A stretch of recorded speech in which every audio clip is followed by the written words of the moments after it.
Okay, I believe we were in this stage in the previous lecture.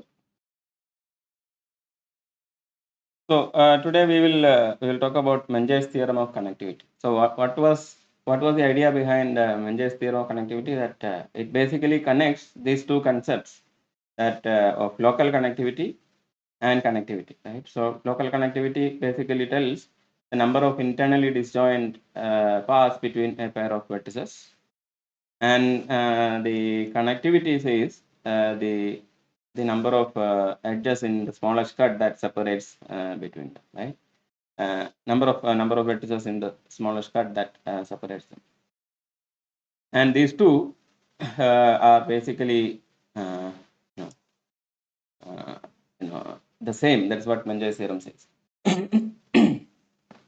Okay, so let u and v be non-adjacent vertices in a graph G. Then the minimum number of vertices in a UV separating set is equal to the maximum number of internally disjoint UV paths. How do we prove this theorem? So first of all, we are going to use induction. We are going to use induction on the number of edges of the graph, and you can find several versions of the proof. I mean, that there are different proofs for this. I would present one which is quite nice and easy to see. There are many other different versions of it. If you want to find let's say 4 different proofs, you can look at the book by Reinhard Distel. Uh,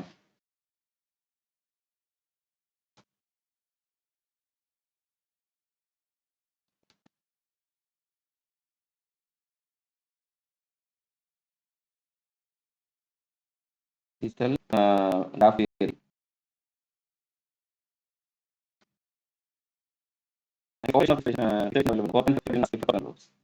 Second edition or third edition has only 3 proofs. I think.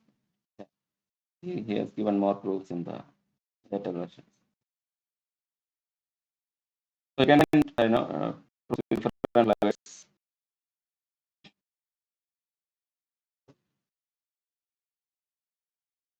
Okay. So we are going to use induction on the number of edges, and of course, if the number of edges is 0, that the graph is empty, then of course the result holds, right? Because there are 0 paths, and then 0 vertices need to be removed to disconnect any pair of it, right? So this is immediate. Then if the graph is disconnected, right, then you can basically not like if you are picking two vertices which are in different components, right, then it is immediately clear. We are talking for pairs of edges, so if it is in different components, it is immediately clear. So we can assume that it's in the same component.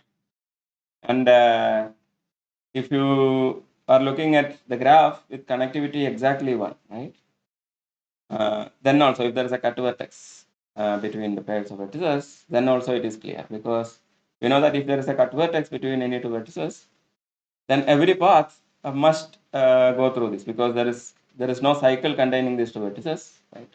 And therefore there is only I mean, every path must go through at least one vertex, which will be a cut vertex. And because of this, we know that the number of paths and the cut size are going to be the same, right? So therefore these things are the cases that we don't want to be worried with in the proof, so we will discard them first. Now, therefore we can assume without loss of the nullity that the graph is connected, and you are talking about the connectivity, it is at least 2, and therefore any separating set for any UV separating set has at least 2 vertices in it. And we can assume G is not complete, because if G is complete, then we know that like there is no vertex separating set, and then you have to remove all the vertices to basically, so it's at least n minus 1, and therefore this is this is clear, right? You need to remove at least that many vertices. Okay.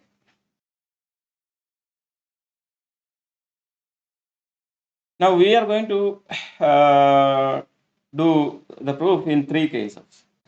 So the first case, we will say that, okay, you have the vertex u1v, right? And then if you look at a separating set, right? So there is some separating set. Let's say x is a separating set. So what is our setting? So we are saying that we have uv is our okay. So we have uv as a pair of vertices, and then the separating set has, let's say, k vertices, right? The minimum separating set has k vertices. So there are two directions to this proof, right? So what is the first direction? First direction is that, like, if there are k internally disjoint vertices u and v between u and v, right? So u and v are not adjacent, right? So u or v are non-adjacent, and then there are you are saying that there are k internally disjoint uv paths, right? Before going to the case, let us make it one thing clear, that if u and v are non-adjacent, and there are you know k paths, right?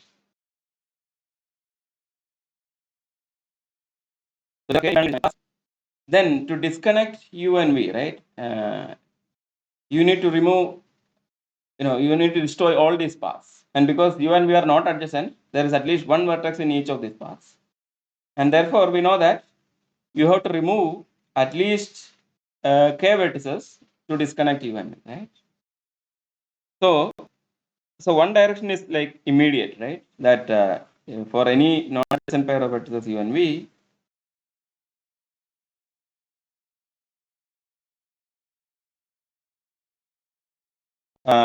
so you need to prove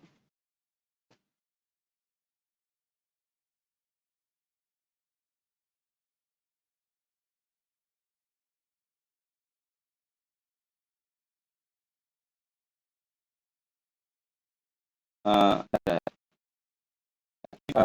we set has greater than equal to has k vertices.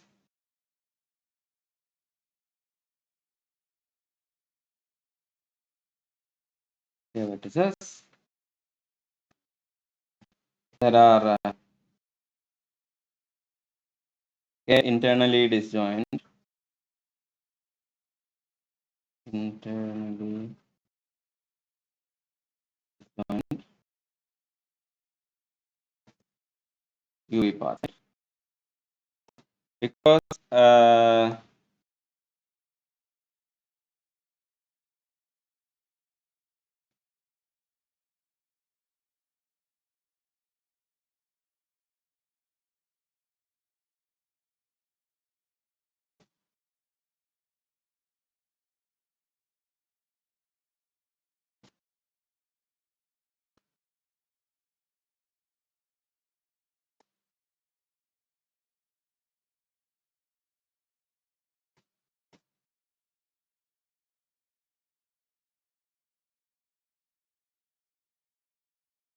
okay, so because if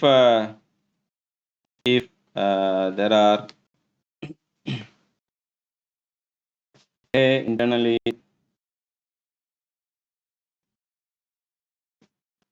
disjoint UV paths, then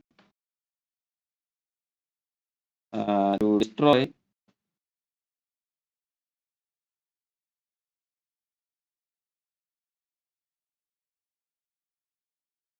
each of these,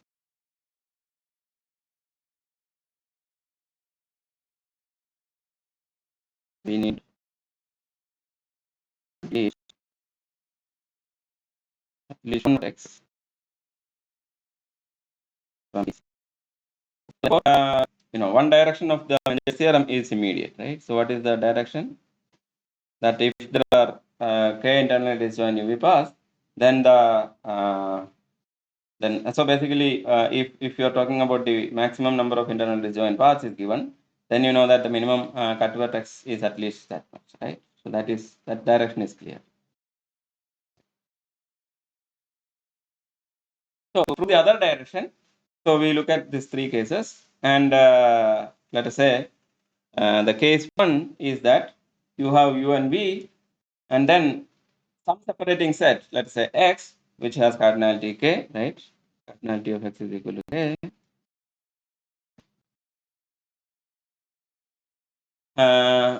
Has some vertex, a small x, which is adjacent to both u and v. Okay. So case one is that there is a cut set or vertex cut, right? We should write vertex cut.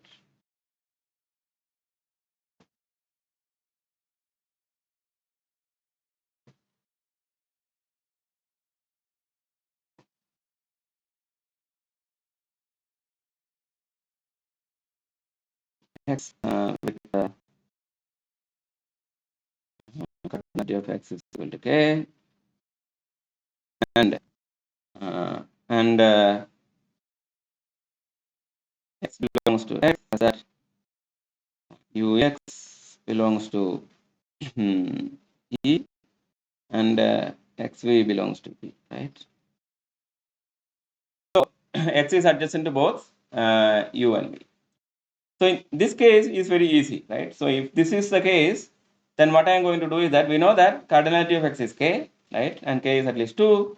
So I am going to remove the remaining. I am going to remove the vertex x from the set x. So then in this case, then right x minus this singleton x. So you are saying that you have a minimum vertex cut which is of cardinality k, and I remove one vertex, then removing the remaining k minus 1 vertices, I can definitely separate u and v, right? So once I remove x, in the graph g minus x, right, is a vertex cut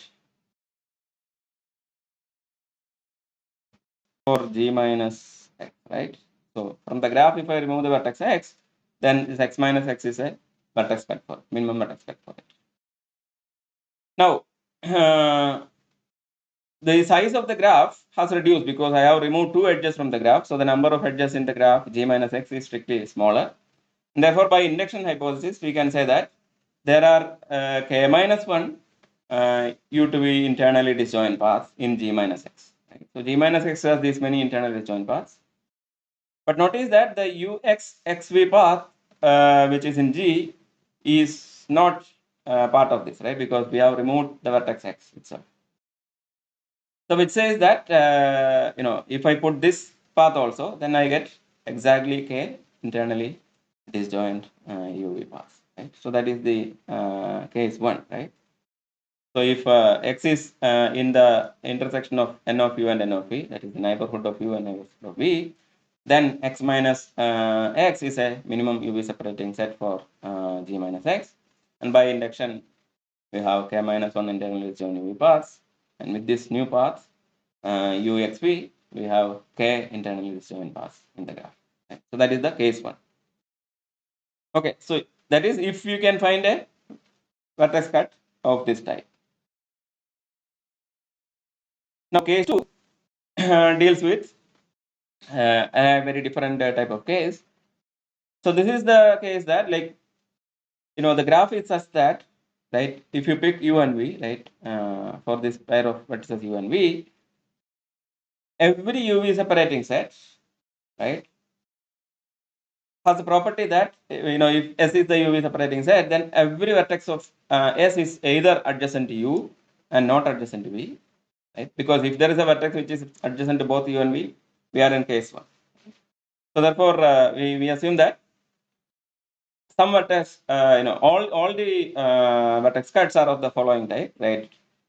Either they are all adjacent to U and not to V, or it's all adjacent to V and not to U, right? So for UV, every minimum separating set is either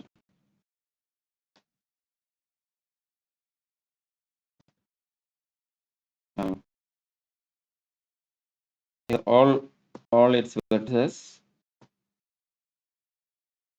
is such that, okay, I should say is such that either all its vertices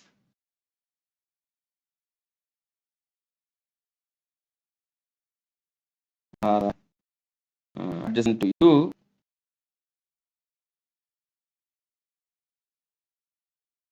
and not V, or vice versa, right? That all adjacent to U adjacent to V and not U.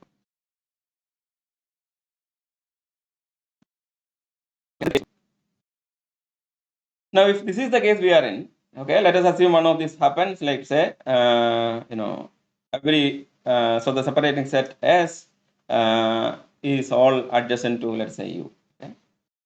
Now, and we know that no vertex of S is adjacent to V, which means that if you look at any U to V path in the graph G, then it must go through, some vertex, let's say X in S, right? So U to X I go, right? Take the edge, then X to Y some edge I have to take, and then Y, I don't know whether Y is already adjacent to V or maybe there is another path, right? So there is some path from Y to V, right? So I go from U to X, X to Y, and then Y to V by some path, right? So every path must be of this type, right? So now I'm looking at the shortest UV path, with this property that goes through some vertex X. Okay, so let us look at the distance between U and V, and then consider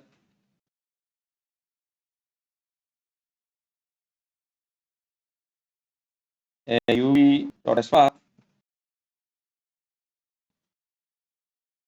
in G. Right? So, UV shortest path, we can say that this is the path that we are looking at is U to X, then XY edge, and Y to V. Okay, so we will take this as the, we will consider the shortest path and pick it, and then the edge, which goes from X to the next vertex, right, in this path, because this path, distance of UV is at least 3, right, because there is, there is no vertex which is common to both U and V, right, common neighbor to U and V. So therefore, the distance of U and V is at least 3, right? So this we know. Now, we take this graph and look at the edge xy, right? Because u to x there is an edge, then x to y there is an edge, and then there is a path from y to v, right? So you pick up the edge x to y and then remove this edge from the graph, right? And then we ask the question, what happens to the separating set of the graph, right? Now we know that if you remove the vertex x itself, right, the separating set will only reduce by 1, because that is S is the minimum separating set which with k vertices. And if I just remove one vertex, then you have to remove the remaining k vertex. Now, if I remove the vertex x, I know that the xy edge also goes. And therefore, if you look at the UV paths, right? UV separating set, then if I remove the edge xy, the cardinality of the the cut set, right, separating set cannot go down by more than 1, right? So we know that the UV separating set, in G minus E, right? G minus E has cardinality at least k minus 1, right? Now the question is that, is it actually equal to k minus 1? And we claim that actually it is not, that we claim that the separating set in G minus E is actually, even now, it is going to be of size k. So how are we going to prove this? So we are going to use the property of this case, right? The special case that we are looking at to prove this. Okay? So what we are going to do is that you look at this graph, remove J minus E, and then assume that, our assumption is wrong, and then there is a separating set of smaller cardinality, right? So let's say that there is a separating set with K minus 1 vertices. Now, maybe it's better if I have written it down. So, so our claim is that every minimum UV separating set in G minus E contains at least K vertices. Right? So to assume the contrary, we pick let's say vertex set Z1, Z2, etc. set K minus 1 is a minimum UV separating set. Right? Then this set union X is a UV separating set in G because I have removed the edge xy, right? And since I have removed the edge xy, if if there is a minimum separating set of size k minus 1, right, in G minus E, then G minus x is actually a subgraph of G minus E, right? Because G minus x will remove the edge xy and as well as some other edges, right? Possibly some other edges. So therefore, G minus x is a strict subgraph of G minus E, and therefore any separating set, UV separating set in this is also a UV separating set in the graph G. So therefore, Z union X is a UV separating in G. But if Z has only K minus 1 vertices, then Z union X has only K vertices, and therefore it is also a minimum UV separating set in the graph G.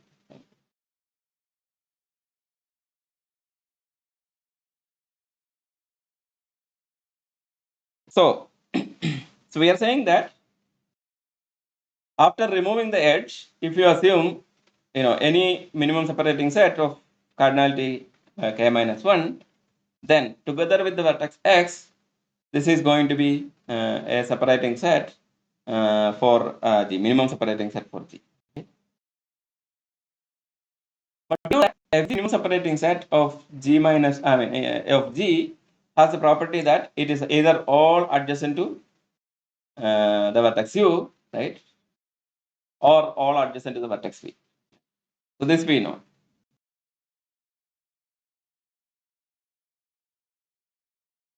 But if you set union X, right, X is a vertex which is already adjacent to the vertex U.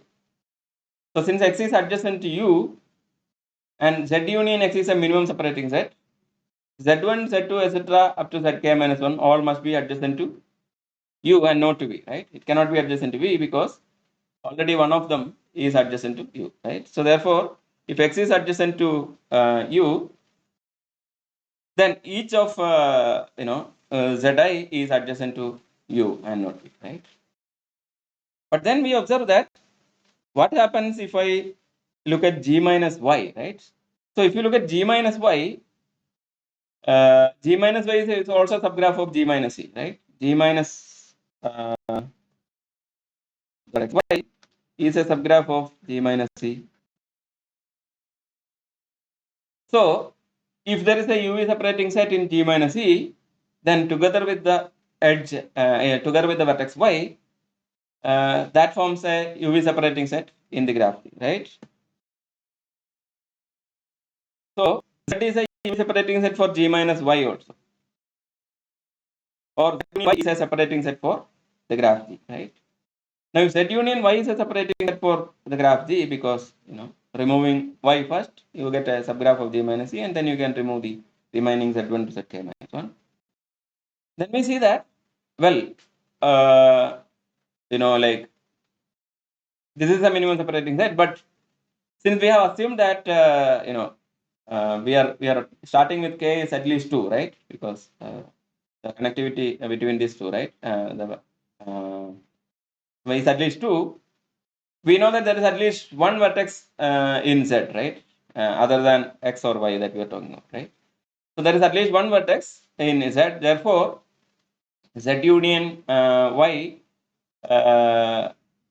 At least some vertex other than y is there. Now, if you take this vertex, we already know that it is adjacent to u, right, and not to v. So in this, there is the separating set z union.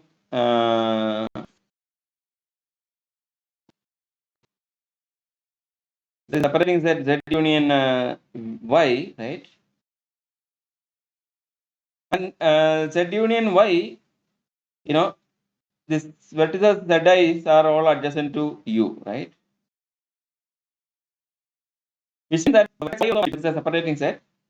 This vertex y also must be adjacent to u. But now if y is adjacent to u, then instead of going from u to x, x to y, and then y to v for the uv shortest path, I could have just directly gone from u to y and then y to v, right? This will be a smaller path than u to x, x to y, and then y to v. So this contradicts the assumption that we started with the shortest uv path, right? And why is this contradiction came? Because we assume that there is a separating set of size k minus 1 in G minus E. So this contradiction shows that the minimum separating set in G minus E must also have k vertices. But now G minus E is a smaller graph, right? Exactly one edge less than G, and therefore we can use induction, right? So we using induction, we know that if there is a separating set of size k in G minus E, and then there is at least k internally disjoint UV paths. But adding an edge, extra to the graph will not remove any of these paths. So therefore, G also contains k internally disjoint UV paths. Right. So this is the second case. So the first case was that there is a vertex which is common to U and V. Right. In this case, you just remove the vertex, use induction on G minus x, you get k minus 1 paths, and then together with the uxv path, you get k uv paths in G. Right. Second case, we assume that we have very special type of graph where every uv separating set is of the type either all adjacent to all the vertices of the separating set is adjacent to u, or all of them are adjacent to v and not to u. Right. And in this case, we just showed that G minus the edge E, right? I mean, if you consider the shortest UV path, right, and then going to the first vertex of the cut, and then the next edge, right? That edge, if I pick, and if I remove that edge, then this graph also must have a minimum separating set of size exactly, right? Otherwise, we get a contradiction, and then therefore we can use induction on the size of the graph. And by induction, we get that there is a internally disjoint UV pass in G minus E and therefore in G. So we have final case now where none of these happen, right? So we say that there is some separating set, let's say W, in which no vertex is adjacent to both U and V, right? That is the first case is not happening. And at least one vertex that is not adjacent to U, and at least one vertex that is not adjacent to V, right? So there is no vertex which is adjacent to both U and V, and at least some vertex which is not adjacent to, let's say, U, right? And at least some vertex which is not adjacent to V, right? This is our final case, right? Because if it doesn't fall to either of the previous two cases, it will fall into this case, right? The minimum separating set will fall into one of these three cases. So this is our last case, right? So you have the UV separating set where at least one vertex which is not adjacent to U, which means that if you look at any path from U to the set, this is the set W, say, if I go from U to W, right, there is some two edges that you have to take to reach one of these vertices in the separate. And similarly on this. Okay. So if we are in this case, we are going to do the following. We are going to create an auxiliary graph, right? In fact, two of them, and then use induction on that graphs, and then combine the paths that we get, right, to get a path in the graph. So how are we going to do that? We are going to just pick up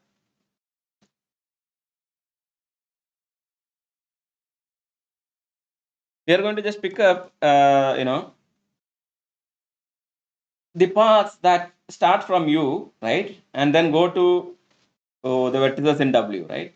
So look at the paths, every path that goes from U to W, and then just stop as soon as you find the first vertex of W, because you are going finding paths from U to W, so you don't have to once you reach some vertex of W, you don't have to go anywhere else. Uh, so therefore, I pick up all the paths that start from U, and then the first vertex of W I stop. Doesn't take other paths. Every path that once you reach W for the first time, you truncate it there, right? So you collect all such paths from U to W, right, and put them together. So this is the set of all path from U to W, right, where W is being touched for the first time. Now this collection of paths and its vertices and edges, right, form a subgraph of the graph G, right? So I take this graph, and then what I do is that I look at all these paths from, right, there could be like several paths like this. Look at all such paths, right, from U to W, right, and pick up. So this is W1, W2, etc. WK, right, all the vertices in the separating set. Then then I do, I don't have V there, right, because the W is a UV separating set, so therefore no such path, without going through W, it will not reach V, right? Therefore V is not part of this. So I'm going to introduce a new vertex, let's say V dash, right? This is not a part of the graph G, so I'm going to make a new vertex V dash, and then make V dash adjacent to each of this, right? Now, once I do this, what do I have? I have the graph, right? I call this graph, let's say GU, right? So GU is the graph I obtained by doing this, right? So I take the graph, with the path from U to W, right, and then truncate them at W, and then introduce a new vertex V dash, and then make it adjacent to all the vertices of W. Now, of course, W is a minimum UV separating set for GU, and therefore what we can do is that if you look at the graph GU, the size of this graph is strictly less than the size of the graph G. And why is that? That is because of our assumption that some vertex which is not adjacent to U, right, adjacent to V here, right? So which means that there is at least two edges from V to this W, and since there were all these paths to W, right, each of these, right, to W1, W2, etc. must use at least one edge each, right? So therefore we have at least k plus 1 edges that we have removed, and we have only added k edges, right? Exactly k edges. So therefore, the size of the graph was reduced, and now we can use induction to say that between U and V dash there are k internally disjoint UV paths. Now similarly, I will do the same thing, but now looking at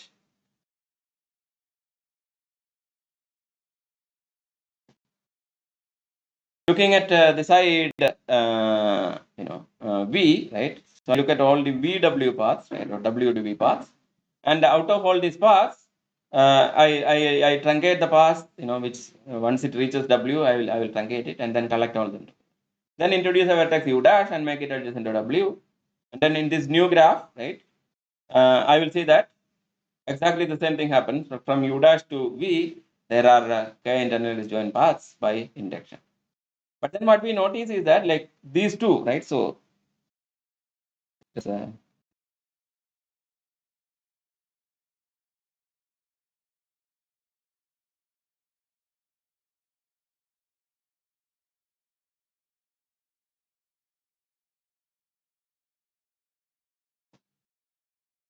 Yeah, so if you look at this, so these paths, right, U to W paths,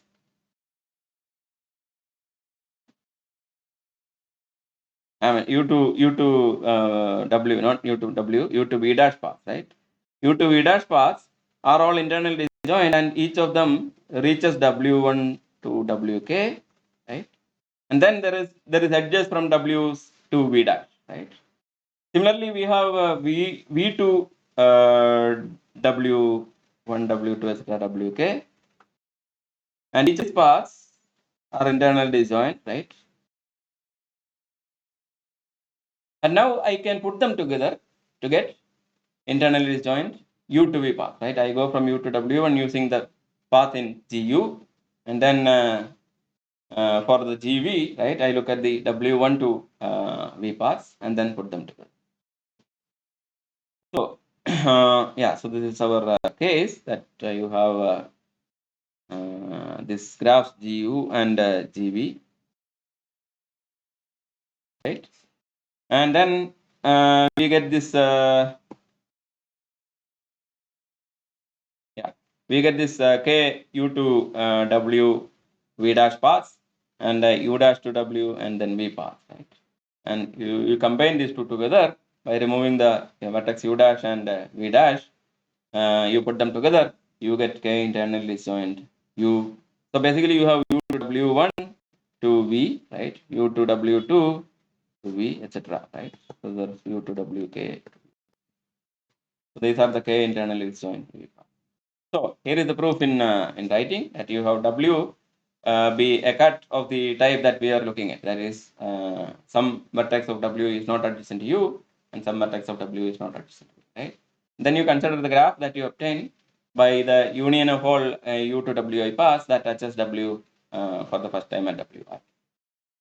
Then construct these auxiliary graph GU by adding a new vertex V dash adjacent to each of VI. Similarly, define GV by looking at the WIV path and a vertex V dash adjacent to all of the WIs. We are saying that GU and GV has K internally disjoint UV dash and U dash V paths by induction hypothesis because again the size of the graph has strictly reduced. Again, I have not written it down. You may have to written it down, write it down if you want. Then the K subpaths, right? U to WI of GU and the K subpaths WI to V of GV together form U to V paths which are internally disjoint in G nodes. And this is the proof, and we have covered all the three cases, and therefore we have Menger's theorem.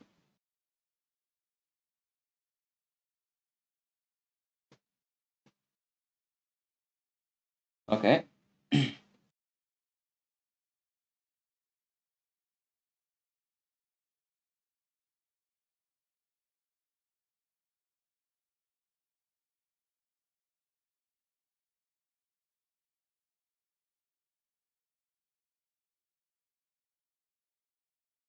Now, so here you have to prove that given a non-trivial graph that is connected and is K connected for some K at least 2,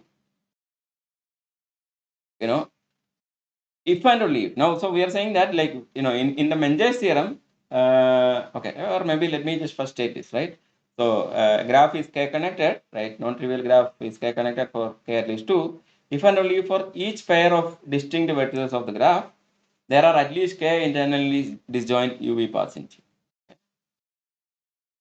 So, can you see what is the difference between this and the statement of Menger's theorem?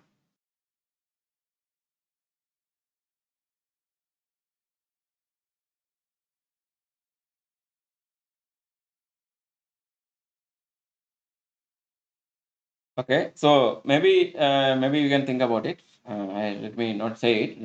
Think about it and then see what is what is the difference between Menger's theorem and this. It's it's very similar, right? But there is something different about it. So this is called Whitney's theorem. You can use Menger's theorem to prove this. Then the second question is that show that if a graph is K connected, then a set of k vertices lie on some common cycle of G, right? So there is some cycle which contains all these k vertices for any k vertices that you have given. Of course, for two connected, we proved this, right? So if graph is two connected, we said that like any two vertices lie on a cycle, right?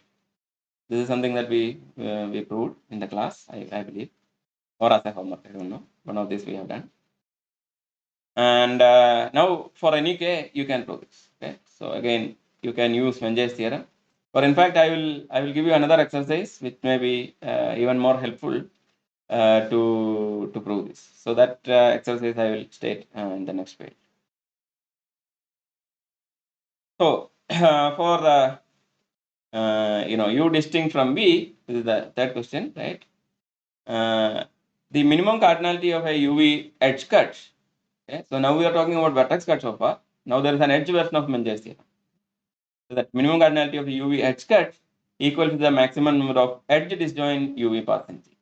So there we are saying that vertex disjoint UV path or internal disjoint UV paths. And now we are talking about edge disjoint UV paths. So this is the edge version of Menger's theorem.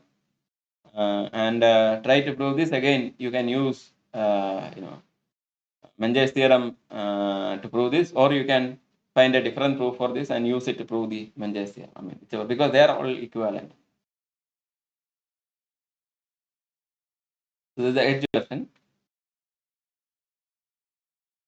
Okay, so something called a K-fan. So K-fan is basically, you have a vertex, right?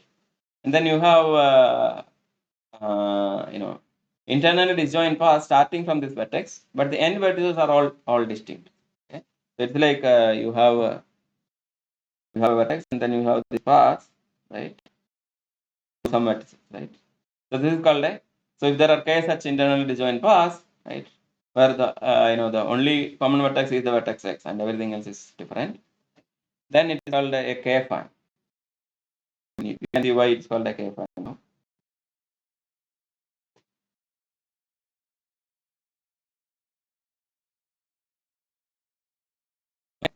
Show that if G is K-connected, right, and Y is some subset of V minus X, right, for some vertex X, then there's a K-fan with the center vertex as X, right, so from X to Y, right, so Y has at least K vertices, then you can find a K-fan from X to Y, right.